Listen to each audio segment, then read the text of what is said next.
Bharat news में आपका स्वागत है। आज की ताजा खबर देखिए। ಇವರು ತಾವಷ್ಟೇ ಅಲ್ಲದೆ ಆಜು ಬಾಜು ಟೋಟಲ್ 2 ರೂಮ್ ಅಂತ ಮಾಹಿತಿ ಇದೆ. ಸೊ 2 ಎಕ್ಸಾಮ್ ಹಾಲ್ ದಿಂದ ಎಲ್ಲಾ ವಿದ್ಯಾರ್ಥಿಗಳು with OMR sheet with question ಹೊರಗಡೆ ಬಂದು ಗೇಟ್ ಹೊರಗಡೆ ಬಂದು ಮೀಡಿಯಾಗೆ ಬೈಟ್ ಕೊಟ್ಟು ತಾವೆಲ್ಲ ವಿಡಿಯೋ ಮಾಡಿ ಒಂದು ಪ್ರದರ್ಶನ ಮಾಡಿದ್ದಾರೆ. ಸೊ ಇಲ್ಲಿ ಪೇಪರ್ ಲೀಕ್ ಆಗಿಲ್ಲ. ಇಲ್ಲಿ ಎಕ್ಸಾಮ್ ಸೆಂಟರ್ ನಲ್ಲಿ ಆಗಲಿ ಅಥವಾ ಸರ್ಕಾರ ವತಿಯಿಂದ ಆಗಲಿ ಅಥವಾ ಅಧಿಕಾರಿಗಳಿಂದ ಆಗಲಿ ಯಾವುದೇ ಒಂದು ಪೇಪರ್ ಲೀಕ್ ಆಗಿಲ್ಲ.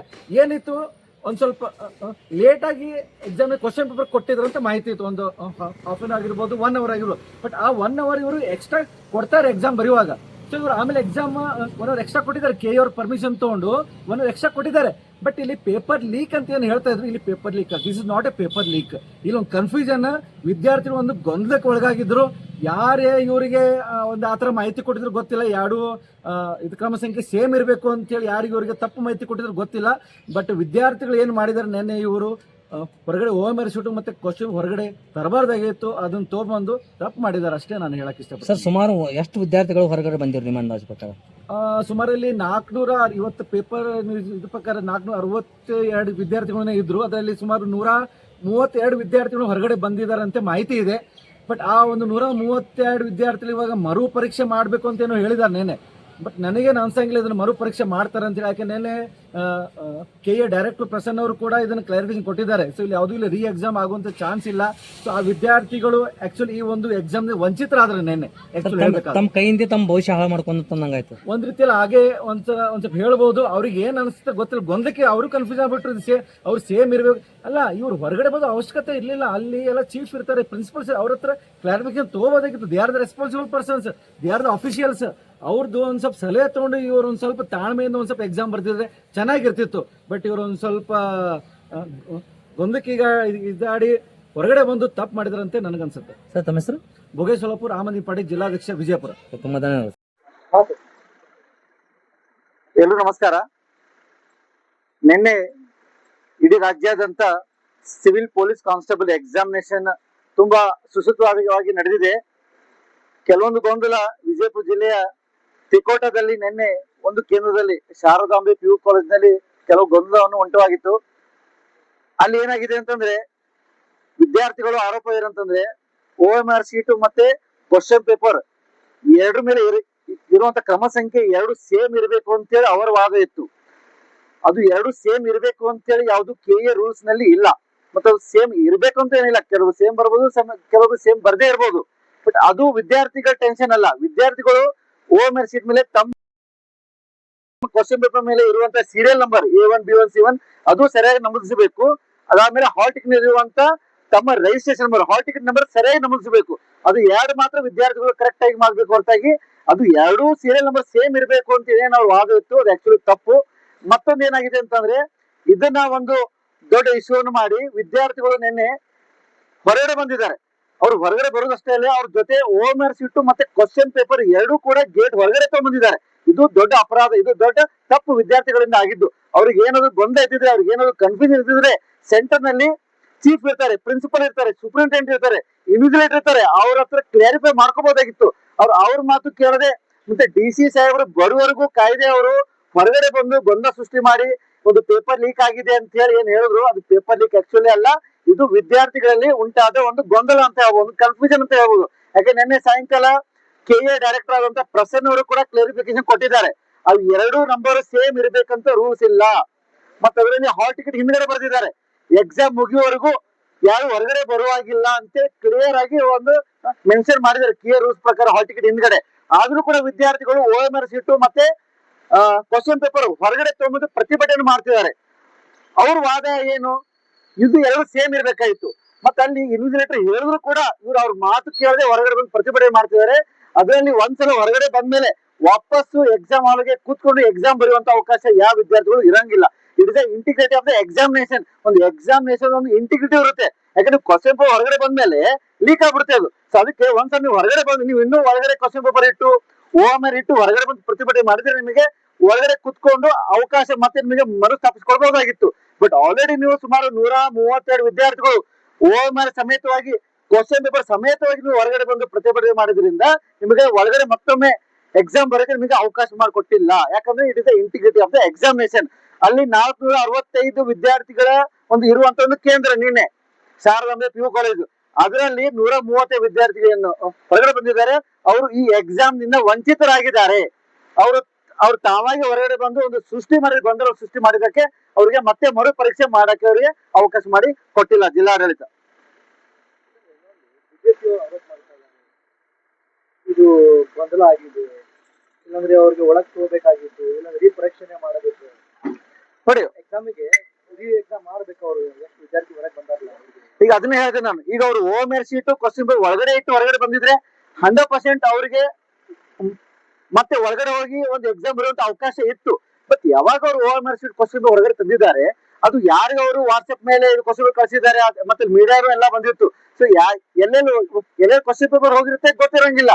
ಹೀಗಾಗಿ ಅವರಿಗೆ ಒಳಗಡೆ ಬರುವಂತ ಇದು ಪ್ರಶ್ನೆನೇ ಬರೋದಿಲ್ಲ. ಯಾಕಂದ್ರೆ ಇದು ಇಂಟಿಗ್ರಿಟಿ ಆಫ್ ದ ಎಕ್ಸಾಮಿನೇಷನ್. ಯಾವುದೇ ಒಬ್ಬ ವಿದ್ಯಾರ್ಥಿ ಅದ್ರ ಹಾರ್ಟಿಗೆ ಕ್ಲಿಯರ್ ಮೆನ್ಷನ್ ಮಾಡಿದೆ, ಎಕ್ಸಾಮ್ ಮುಗಿಯೋವರೆಗೂ ಯಾರು ಹೊರಗಡೆ ಬರೋದಿಲ್ಲ. ಇನ್ ಕೇಸ್ ಅವನ ಎಕ್ಸಾಮ್ ಬೇಗ ಮುಗಿಸಿದ್ರು ಕೂಡ ಎಕ್ಸಾಮ್ ಟೈಮ್ ಮುಗಿಯೋವರೆಗೂ ಅವನಲ್ಲೇ ಹಾಲ್ ಅಲ್ಲಿ ಕುತ್ಕೋಬೇಕು ಅಂತ ಒಂದು ನಿಯಮ ಇದೆ. ಅದರಲ್ಲಿ ನಿನ್ನೆ ಮತ್ತೊಂದು ಹೇಳ್ತಾ ಇದ್ರು, ಎಕ್ಸಾಮ್ ಕ್ವಶನ್ ಪೇಪರ್ ಲೇಟ್ ಆಗಿ ಕೊಟ್ಟಿದ್ದಾರಂತೆ. ಅದನ್ನು ಪ್ರಶ್ನೆ ಮಾಡ್ಲಿ, ಲೇಟ್ ಆಗಿ ಕೊಟ್ಟಿದ್ದಾರಂತೆ. ಬಟ್ ಅದಕ್ಕೂ ಕೂಡ ಒಂದು ವ್ಯವಸ್ಥೆ ಮಾಡಿದ್ದಾರೆ ನಿನ್ನೆ. ಇನ್ ಕೇಸ್ ಯಾವುದೇ ಕಾರಣದಿಂದ ಒಂದು ಲೇಟ್ ಆಗಿ ಕೊಟ್ಟಿದ್ರು ಕೂಡ ಅವರಿಗೆ ಎಕ್ಸ್ಟ್ರಾ ಟೈಮ್ ಅನ್ನು ಕೊಟ್ಟಿದ್ದಾರೆ. KE ಅವರಿಂದ ಪರ್ಮಿಷನ್ ತಗೊಂಡು ಒಂದು ½ an hour ಆಗಿರ್ಬೋದು, 1 hour ಆಗಿರ್ಬೋದು, ಅವರಿಗೆ ಎಕ್ಸ್ಟ್ರಾ ಟೈಮ್ ಕೊಟ್ಟಿದ್ದಾರೆ. ಅದನ್ನ ಪ್ರಶ್ನೆ ಮಾಡಿ ಯಾಕೆ ಲೇಟ್ ಆಗಿ ಕೊಟ್ಟಿದ್ದಾರಂತೆ. ಅದನ್ನ ಬಿಟ್ಟು ಈ OMR ಶೀಟ್ ಮೇಲೆ ಕ್ರಮ ಸಂಖ್ಯೆ ಮತ್ತೆ ಕ್ವಶನ್ ಪೇಪರ್ ಮೇಲೆ ಇರುವಂತ ಕ್ರಮ ಸಂಖ್ಯೆ ಎರಡು ಸೇಮ್ ಇರಬೇಕು ಅಂದ್ರೆ this is not the tension of the students. ಇದು ಆಫೀಸ್ ವರ್ಕ್ ಸಂಬಂಧ ಮಾಡ್ಕೊಂಡಿರ್ತಾರೆ ಅವರು. ಬಟ್ ಸ್ಟೂಡೆಂಟ್ಸ್ ಏನ್ ಮಾಡಬೇಕು, OMR ಶೀಟ್ ಅಲ್ಲಿ ತಮ್ಮ ಸೀರಿಯಲ್ ನಂಬರ್, ತಮ್ಮದು ಹಾಲ್ ಟಿಕೆಟ್ ರಿಜಿಸ್ಟ್ರೇಷನ್ ನಂಬರ್ ಮತ್ತೆ ಕ್ವಶನ್ ಪೇಪರ್ ಮೇಲೆ ಇರುವಂತ ಸೀರಿಯಲ್ ನಂಬರ್ ಮಾತ್ರ ನಮೂದಿಸಬೇಕು, ಹೊರತಾಗಿ ಕ್ರಮ ಸಂಖ್ಯೆ ಅಲ್ಲ. ಆ ಲಾಠಿ ಚಾರ್ಜ್ ಅನ್ನಿತ್ತು ಅಲ್ಲಿ ಒಂದ್ ಸ್ವಲ್ಪ ಒಂದು ವಾತಾವರಣ ಸೃಷ್ಟಿಯಾಗಿತ್ತು ಸ್ವಲ್ಪ. ಹೀಗಾಗಿ ಪೊಲೀಸರು ಒಂದ್ ಸ್ವಲ್ಪ ಓಡಿಸಿದ್ರೆ ಹೊರತಾಗಿ ಲಾಠಿ ಚಾರ್ಜ್ ಏನ್ ಮಾಡಿಲ್ಲ ಅನ್ಕೋತೀನಿ. ಲಾಠಿ ಚಾರ್ಜ್ ಮಾಡುವಂತ ಅಲ್ಲಿ ಪ್ರಶ್ನೆ ಬರೋದಿಲ್ಲ. ಯಾಕೆ ವಿದ್ಯಾರ್ಥಿಗಳಿದ್ದಾರೆ, ಅವ್ರೇನು ತಪ್ಪು ಕೇಳ್ತಾ ಇಲ್ಲ. ಅವ್ರಿಗೇನೋ ಒಂದ್ ಸ್ವಲ್ಪ ಗೊಂದಲ ಇತ್ತು, ಕನ್ಫ್ಯೂಷನ್ ಇತ್ತು. ಅದನ್ನಲ್ಲಿ ಸ್ವಲ್ಪ ದೊಡ್ಡ ವಿಷಯ ಆಗಿದೆ. ಅಲ್ಲಿ ಅವ್ರು ಒಳಗಡೆ ಇರುವಂತ ಚೀಫ್ ಅಥವಾ ಸೂಪ್ರಿಂಟೆಂಡೆಂಟ್ ಕೇಳ್ಕೊಂಡು ಬಗೆಹರಿಸ್ಕೋಬೇಕಾಗಿತ್ತು. ಈಗ ನೋಡಿ, ಇದೇ ಸೇಮ್ ಸಮಸ್ಯೆ ಹಾಸನದಲ್ಲಿ ಆಗಿತ್ತು. ಬಟ್ ಅಲ್ಲಿ ಸೂಪ್ರಿಂಟೆಂಡೆಂಟ್ ಚೀಫ್ ಅವ್ರ ಮಾತು ಕೇಳ್ಕೊಂಡು ಮತ್ತೆ ವಿದ್ಯಾರ್ಥಿ ಮತ್ತೆ ಎಕ್ಸಾಮ್ ಬರ್ದಿದ್ದಾರೆ. ಇದೇ ಸೆಂಟರ್ ನಲ್ಲಿ ಸುಮಾರು 465 ವಿದ್ಯಾರ್ಥಿಗಳು ಇರುವಂತ ಕೇಂದ್ರದಲ್ಲಿ ಉಳಿಕಿದ್ರು ಎಕ್ಸಾಮ್ ಬರ್ತಿದ್ದಾರೆ. ಹೊರಗಡೆ ಬಂದಂತ ವಿದ್ಯಾರ್ಥಿಗಳು ಮಾತ್ರ ಈ ಒಂದು ಎಕ್ಸಾಮ್ ನಿಂದ ವಂಚಿತರಾಗಿ ಹೊರತಾಗಿ ಈಗ ಪೊಲೀಸರು ಒಂದ್ ಸ್ವಲ್ಪ ಇಶ್ಯೂ ಆಗಬಾರ್ದು, ಎಕ್ಸಾಮ್ಗೆ ಡಿಸ್ಟರ್ಬ್ ಆಗಬಾರ್ದು ಅಂತ ಒಂದ್ ಸ್ವಲ್ಪ ಚರ್ಚಿಸಿ ಇದು ನಿಜ ಇದೆ. ಅದು ಬಿಟ್ಟು ಅವ್ರ ಮೇಲೆ ಯಾವ್ದು ಕೇಸ್ ಆಗಿಲ್ಲ, ಬಿಟ್ಬಿಟ್ಟಿದ್ದಾರೆ ಮತ್ತೆ ಸಾಯಂಕಾಲ. ವಿದ್ಯಾರ್ಥಿ ಪೊಲೀಸ್ ಅವರಿಗೆ ಅಲ್ಲಿ ಸ್ಟಾಪ್ ಮಾಡ್ತಿರ್ತಾರೆ, ಅವ್ರ ಗೇಟೆ ಬೀಳಿಸ್ತಾರೆ. ನೋಡಿ, ವಿದ್ಯಾರ್ಥಿಗಳು ನೋಡಿ ವರ್ಷಾಂಗಡಿ ಓದಿರ್ತಾರೆ, ಅವ್ರಿಗೂ ಫ್ರಸ್ಟ್ರೇಷನ್ ಇರುತ್ತೆ. ಏನೋ ಒಂದು ಅವ್ರು ಪಾಪ ಕಷ್ಟಪಟ್ಟು ಓದಿರ್ತಾರೆ, ಏನೋ ಅವರು ಒಂದು ಎಕ್ಸಾಮ್ ಬರೀಬೇಕು, ಚೆನ್ನಾಗಿ ಎಕ್ಸಾಮ್ ಮಾಡ್ಬೇಕು ಅಂತ ಮಾಡಿರ್ತಾರೆ. ಏನೋ ಒಂದು ಕನ್ಫ್ಯೂಷನ್ ಇದು ಮತ್ತೆ ನೆನ್ನೆ ಆಗಿದೆ. ಅವ್ರು ಮತ್ತೆ ಒಳ್ಳೆ ಎಕ್ಸಾಮ್ ಬರಿಬೇಕಂತ ಒಳಗೆ ಹೋಗುವಾಗ ಗೇಟ್ ಅನ್ನು ನೂಕು ತಳ್ಳಾಟದಿದೆ, ಅದು ಮತ್ತೆ ಗೇಟ್ ಬಿದ್ದಿದೆ. ಅವಾಗ ಪೊಲೀಸರು ಮತ್ತೆ ಒಂದು ಕಂಟ್ರೋಲ್ ಮತ್ತೆ ಸಿಚುವೇಶನ್ ಕಂಟ್ರೋಲ್ ಮಾಡ್ಕೊಂಡಿದ್ದಾರೆ ನೆನ್ನೆ. ಹೀಗಾಗಿ ಸ್ವಲ್ಪ ಫ್ರಸ್ಟ್ರೇಷನ್ ಆಗಿರ್ಬೋದು ವಿದ್ಯಾರ್ಥಿಗಳ ಕಡೆಯಿಂದ. ಬಿಜೆಪಿ ಮುಖಂಡ ಆರೋಪ ಮಾಡ್ತಾ ಇದ್ದಾರೆ, ಇವರು ಗಾಡಿಯಾಗ ಹಾಕೊಂಡು ಹೋಗ್ಯಾರ, 20 ಕಿಲೋಮೀಟರ್ ದೂರ ಬಿಟ್ಟರೆ ವಿದ್ಯಾರ್ಥಿಗಳಿಗೆ. ನೋಡಿ, ಅಲ್ಲಿ ಒಂದು ಸಿಚುವೇಶನ್ ಆ ತರ ಇರುತ್ತೆ. ಹೀಗಾಗಿ ಒಂದ್ ಸ್ವಲ್ಪ ದೂರ ಹೋಗಿ ಬಿಟ್ಟಿರ್ಬೋದು ಅವ್ರನ್ನ. ಅವ್ರ ಮೇಲೆ ಏನಿದೆ ಆಕ್ಷನ್ ಮಾಡಿಲ್ಲ, ಅವ್ರ ಮೇಲೆ ಏನಿದೆ FIR ಮಾಡಿಲ್ಲ ಅಂತ ಅನ್ಕೋತೀನಿ. ಯಾಕಂದ್ರೆ ನೆನ್ನೆ ಸಾಯಂಕಾಲ SP ಅವ್ರು ಹೇಳಿದ್ರೆ ಎಲ್ಲಾರು ಒಂದು ಕಾನೂನು ಪ್ರಕಾರವಾಗಿ ಎಲ್ಲ ಇದು ಮಾಡಿ ಬಿಟ್ಟಿದಾರ ಅಂತ ಹೇಳಿದ್ದಾರೆ. ಸೊ ಅವ್ರ ಮೇಲೆ FIR ಮಾಡುವಂತ ಅವಶ್ಯಕತೆ ಇಲ್ಲ. ಹಾಗೇನೆ FIR ಆದ್ರೆ ನಾವು ಅದ್ರ ಬಗ್ಗೆ ನಾವು ಮಾತಾಡ್ತೀವಿ, ಹೋರಾಟ ಮಾಡ್ತೀವಿ ಅದ್ರ ಬಗ್ಗೆ. ಅಲ್ಲಿ ಸ್ಪಾಟಿಗೆ DC ಅವರು ಬರಬೇಕು, ನಮ್ಮ ಕ್ಲಿಯರ್ ಮಾಡಬೇಕಂತ ಅಲ್ಲಿನೂ ಪೊಲೀಸರು ಅವರು ವಿವಾದ. ಇಲ್ಲ, ನಾನು ಹೇಳ್ತೀನಿ, ಎಲ್ಲಾ ಸ್ಟೂಡೆಂಟ್ ಆರ್ಗನೈಸೇಷನ್ ಹೇಳ್ತೀನಿ. ಆಲ್ರೆಡಿ ನಿನ್ನೆ DC ಅವರು ಕ್ಲಾರಿಫೈ ಮಾಡಿದ್ದಾರೆ.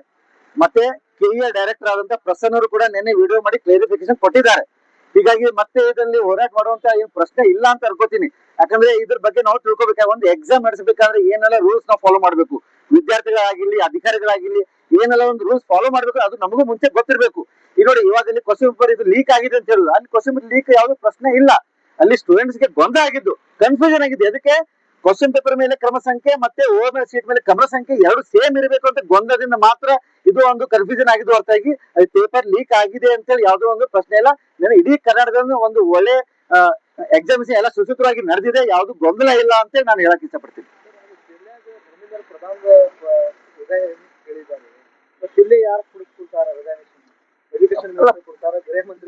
ಪ್ರಶ್ನೆ ಬರಂಗಿಲ್ಲ. ನೋಡಿ, ಅಲ್ಲಿ ಧರ್ಮೇಂದ್ರ ಪ್ರಧಾನ್ ಅವರು ನಾವು ಕೇಳಿದ್ದು ರೆಸಿಗ್ನೇಷನ್ ಅಲ್ಲಿ ನೀಟ್ ಪೇಪರ್ ಲೀಕ್ ಆಗಿದ್ದು ಪುರಾವೆಗಳಿದಾವೆ, ಸಾಕ್ಷಿಗಳಿದಾವೆ. ಸುಮಾರು 5 ವರ್ಷದಲ್ಲಿ 5 ಸಲ ನೀಟ್ ಪೇಪರ್ ಲೀಕ್ ಆಗಿದೆ. 2021ರಲ್ಲಿ, 2024ರಲ್ಲಿ, 2026ರಲ್ಲಿ. ಸೊ 2024ರಲ್ಲೂ ಕೂಡ ಇದು ಲೀಕ್ ಆದಾಗ ಯಾರು ಮಾಸ್ಟರ್ ಮೈಂಡ್ ಇದ್ರು ಅದು ಮೊನ್ನೆ ಕ್ಲೀನ್ ಚಿಟ್ ಕೊಟ್ಟವರಿಗೆ. 2026ನಲ್ಲಿ ಲೀಕ್ ಆದ್ಮೇಲೆ ಸುಮಾರು 25 ವಿದ್ಯಾರ್ಥಿಗಳು ಸುಸೈಡ್ ಮಾಡ್ಕೊಂಡಿದ್ದಾರೆ. ಒಂದೊಂದು ಮರ್ಡರ್ ಅಂತಾನೆ ಹೇಳ್ಬೋದು. ಅದಕ್ಕೆ ನೈತಿಕ ಹೊಣೆ ಹೊತ್ಕೊಂಡು ಧರ್ಮೇಂದ್ರ ಪ್ರಧಾನ್ ಅವರು ರಾಜೀನಾಮೆ ಕೊಡ್ಬೇಕಾಗಿತ್ತು. ಬಟ್ ಅವ್ರು ಕೊಡ್ಲಿಲ್ಲ. ಯಾವುದೋ ಒಂದು ನೈತಿಕ ಹೊಣೆ ಹೊತ್ತಲಿಲ್ಲ. ಪ್ರಧಾನಮಂತ್ರಿ ಅವರು ಯಾವ್ದು ಕೂಡ ಒಂದು ನೈತಿಕತೆ ಯಾವ್ದು ಹೊಣೆ ಹೊತ್ತಲಿಲ್ಲ.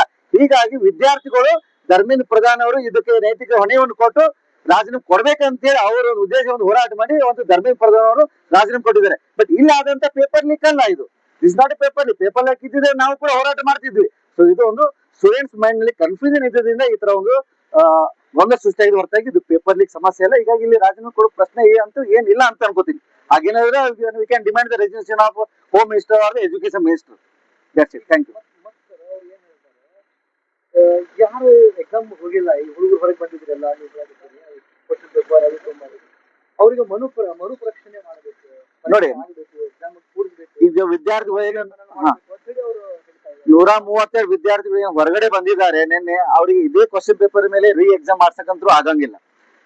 ಮತ್ತೆ ಇಡೀ ಕರ್ನಾಟಕದಲ್ಲಿ ಕೇವಲ ಇದೇ ಒಂದ್ ಸೆಂಟರ್ ನಲ್ಲಿ ಆಗಿದಂತ ಒಂದು ಗೊಂದಲಕ್ಕೆ ಸರ್ಕಾರ ಇವ್ರಿಗಷ್ಟೇ ಮತ್ತೆ ಮರು ಪರೀಕ್ಷೆ ನಡೆಸ್ತಾರಂತ ಹೇಳಿ ಆಗಂಗಿಲ್ಲ. ಯಾಕಂದ್ರೆ ಇವ್ರಿಗಷ್ಟೇ ಕ್ವಶನ್ ಎಕ್ಸಾಮ್ ನಡೆಸುವಂತ ಪ್ರಶ್ನೆ ಬರಂಗಿಲ್ಲ.